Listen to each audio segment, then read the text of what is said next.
So pretend you're this guy, and you're in bed typing in random country names on Google Flights, checking the prices, because after the pandemic is over, you're gonna travel the world and see and taste things you've never seen or tasted before, but then you remember, I'm broke. If you've ever been in this situation, then you're not alone.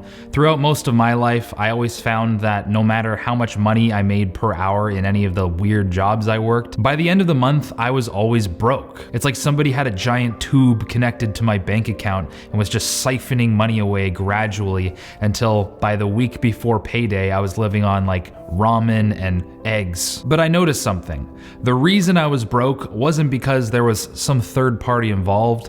The problem was me, and I was succumbing and falling prey to the 3 most common money mistakes that most people make, and unless you correct these 3 things, you'll probably end up in that exact same situation. But if you do correct the mistakes, then you may find that at the end of the month, you'll just be a little bit, your wallet will be a little bit fatter and your tummy just a little bit more full. I said tummy again. I hate that word. Okay, mistake number 1, you're succumbing to lifestyle inflation. Lifestyle inflation is when you start making more money and then as a result, you start spending more money. You think to yourself, sick, I just got a raise, I'm making an extra $300 every month. Now I can probably afford a Disney Plus subscription, I can buy those Nike Air Force Ones, and I can hit the pub tonight with Jim and Rand. Lifestyle inflation, in essence, comes from the weird fallacy that, okay, rich people have nice things, and since I'm making a little bit more money and getting a little bit more rich myself, then I should start buying nice things like the rich people. But in reality, somewhere deep in your subconscious mind, you know that the reason people are rich is because they have money. And when you spend money, you no longer have money. But you probably already know this. I'm not saying anything new. So how do we solve this problem?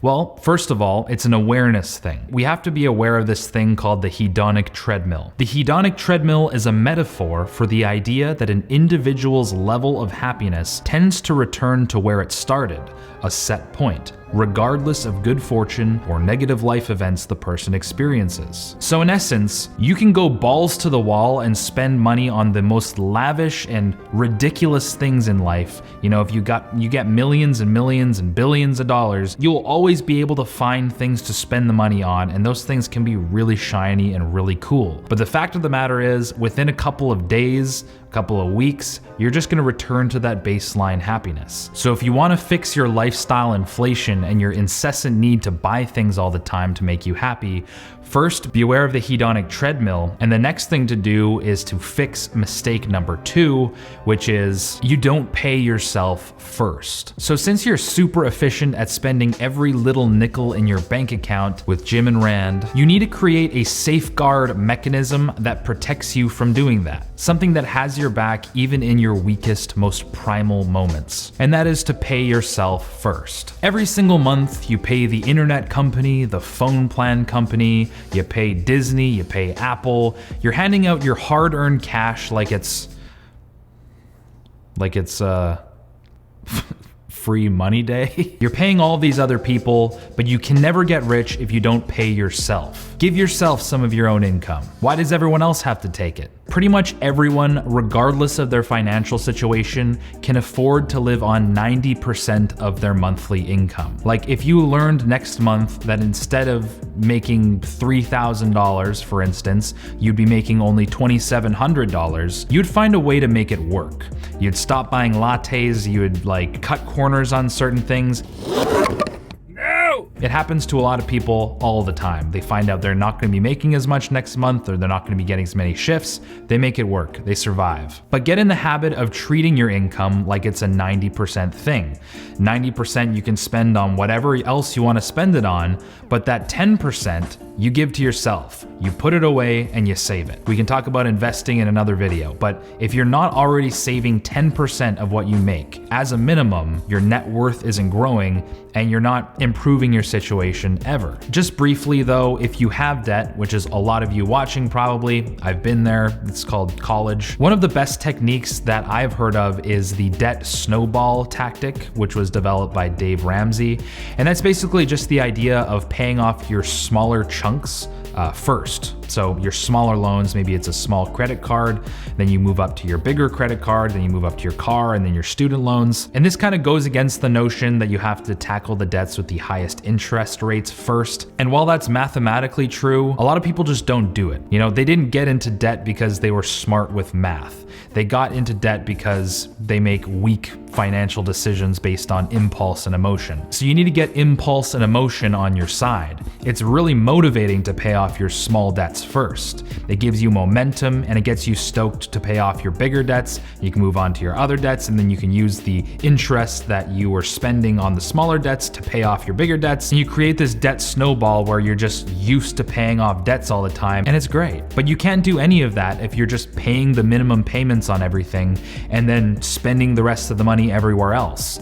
Take that 10% and use it to improve your situation. Okay, so mistake number 3 is that you're falling for consumer traps. Now, these can be extremely insidious. So have you ever been going about your day, you went to work and then you went to the gym like a good strong boy, and then you get home and you start browsing the computer and you're on YouTube and your favorite tech reviewer says, the all-new iPad, 10 point whatever inch. And at the end of the video, he says, now is the time to buy an iPad. This is a great iPad, lots of improvements over the last one. You should go ahead and buy it now. So sure enough, you go onto Google and you type in Apple iPad and you add it to your cart and you think to yourself, I actually have like $300 more than I thought I would. And this iPad's only $300. Let's get it done. So you add it to your cart, you buy it, and you pretend you just didn't even do anything. You walked away from the computer trying to pretend that you didn't actually just buy an iPad. You ignore the negative thoughts and you just focus on the positive. You're like, that was a nice thing to do. But here's the weird thing that not very many people notice about that kind of situation. You went your entire day without even thinking about an iPad. You were just living your life unaffected by this iPad, totally content without needing an iPad. And had you not watched that YouTube video, you'd have had a great night's sleep and you would have been $300 richer. But because of how marketing works, all of a sudden, when you come across the ad for the iPad or something promoting the iPad, it becomes the most important and tempting thing in your entire world. You have this deep sense of lack about not having this thing, and buying this thing would really just put that to rest. That's marketing. That's a consumer trap. It's like a bunch of little Fruit Loops on a trail leading you to spending money. In my own life, the biggest consumer trap in my entire existence is camera equipment. And my brain has this rationalization that, I'm a YouTuber and I'm really into video stuff, so I gotta stay on top of the latest tech. But every time I stay in this consumerist mentality, I produce way less. And if I've learned anything about being a YouTuber, is that in order to succeed, I need to produce a lot more than I consume. That's kind of the way it goes in life. If you're constantly on social media, on YouTube, and you've subscribed to all these like equipment reviews or yacht club catalog, whatever, it's basically just a consumer trap. It's a gateway into spending money. It's a gateway to giving away your money to everyone else other than yourself. So the solution is to start deleting the traps. My favorite camera reviewers, I had to click on YouTube and say, don't recommend this kind of shit to me. It's heartbreaking, but you got to eliminate these traps as you see them. In Atomic Habits by James Clear, he talks about how willpower is kind of for losers in a way. Like, most people have optimized their existence and their homes and their online life so that they don't have to use willpower all the time. They don't have to sit there resisting urges. They've just deleted it ahead of time. They've gotten rid of the traps so that they can just go about their business undisturbed without all these companies just kind of like tugging on you to go spend money on their stuff. So don't succumb to lifestyle inflation. Pay yourself first and then eliminate these consumer traps and you'll be so much better off. You'll have so much more extra money lying around. And if you want to learn more about personal finance without getting into like the crazy mind-numbing numbers, talking about Roth IRAs and 401ks and investments and all of that, then I highly recommend checking out a book called The Richest Man in Babylon, using today's video sponsor Audible. And The Richest Man in Babylon was the very first personal finance book that I ever read, and it's written in such easy to understand terms and has a sort of an ancient Babylonian vibe to it. It takes you on this journey. It feels like you're not even really learning about finance, it's just good storytelling, but you are, and it really sticks with you. And I highly recommend the Audible version specifically because the guy narrating it, his voice is just liquid gold. And for those of you who don't know, Audible is the leading provider of spoken word entertainment and audiobooks, ranging from bestsellers to celebrity memoirs, news, business, and self-development. Every single month, Audible sends you 1 credit, which you can spend on any audiobook of your choice, regardless of price. And you also get 2 Audible originals, and Audible members also get access to a bunch of news digests if you're into that kind of thing, and guided meditation programs, which is also really cool. And one of my favorite things about Audible is that if you cancel your subscription at any point, you still keep your entire library of audiobooks, including the audiobooks that you got for free using their credit system. So it's kind of a no-brainer. So to sign up for your free 30-day trial, click the link in the description below